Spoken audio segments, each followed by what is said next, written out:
দারিদ্রতার কাছে হার শিখার এমএ পাস যুবতীর অর্থের অভাবে নিজের পছন্দের জামা কিনতে না পারায় অভিমানী গলায় ফাঁস দিয়ে আত্মঘাতী এক যুবতী। আর এই ঘটনা জেরে শোকের পরিবেশ চাকদা থানার চাদুরিয়া এলাকায়। সূত্রের খবর, চাকদা থানার চাদুরিয়া গ্রাম পঞ্চায়েতের মলিচাগড় গ্রামের বাসিন্দা এক যুবতীর শুক্রবার সন্ধ্যায় তারই বাড়ির ঘর থেকে ঝুলন্ত দেহ উদ্ধার হয়। মৃতের পরিবারের অভিযোগ, শুক্রবার স্থানীয় একটি দোকানে ওই যুবতীর একটি জামা পছন্দ হয়, কিন্তু দারিদ্র সীমার নিচে বসবাসকারী ওই যুবতীর মায়ের কাছে টাকা না থাকায় সেই জামা কিনে দেওয়া সম্ভব হয়নি। আর এরপরেই শুক্রবার বিকালে মাকে আত্মীয়ের বাড়ি পাঠিয়ে ফাঁকা ঘরে গলায় ফাঁস দিয়ে আত্মঘাতী হন ওই যুবতী।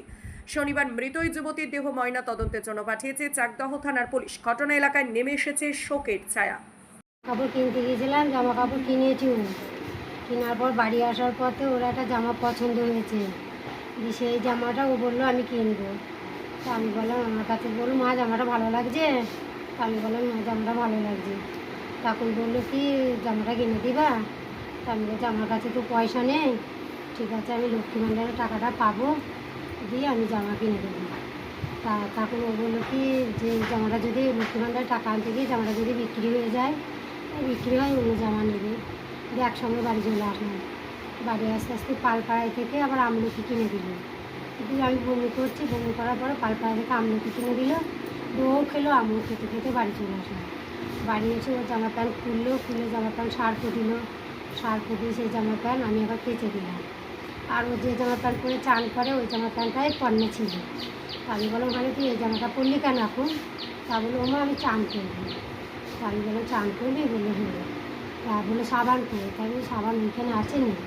সাবানটা বের করে পৈটের উপরে নামানোর পরে তারপরে আমি আবার ওর জামা প্যান্ট যখন খাচ্ছি তাই বললো যে ওর জামা প্যান্টগুলো ও আরও জামা প্যান্ট বের করে বললো মা তুমি একটু জ্যাঠার বাড়ি যাও, জ্যাঠার বাড়ি একটু ঝামেলা হচ্ছে। তা আমি ওকে বললাম আমি বিকেলবেলা যাবো। তাহলে বিকেলবেলা তোমাকে নিয়ে ডাক্তারের কাছে যাবো, তো তোমার তো শরীর খারাপ। তা বিকেলবেলা ঝড় বৃষ্টির দিন, যে বৃষ্টি আসে আর ওখানে জল জমে, তুমি এখনই যাও, এসে চান টান করে নেবা, করে তুমি যাবে ওই চান টান করে এসে তুমি বিকেলে তোমার নিয়ে ডাক্তারের কাছে যাবে। তা আমি বলছি আমার কাছে তো পয়সা নেই, তা আমি কী নিয়ে যাবো? তখন ও ঠিক করে হেসে ফেলবে। তা আমি বলছি কী ব্যাপার, তুই হাসলে তাহলে পয়সাকে তুই দিয়ে নিয়ে যাবি ডাক্তারের কাছে?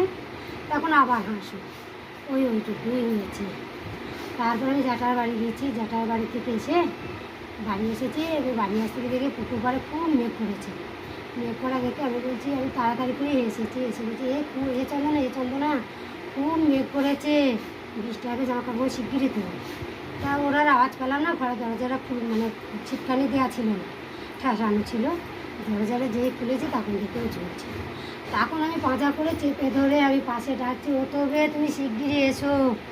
আমার মেয়ে গলায় দিয়ে দিয়েছে, কী হয়েছে তুমি শিগগির এসো। আশেপাশে সব লোক তখন হাজির।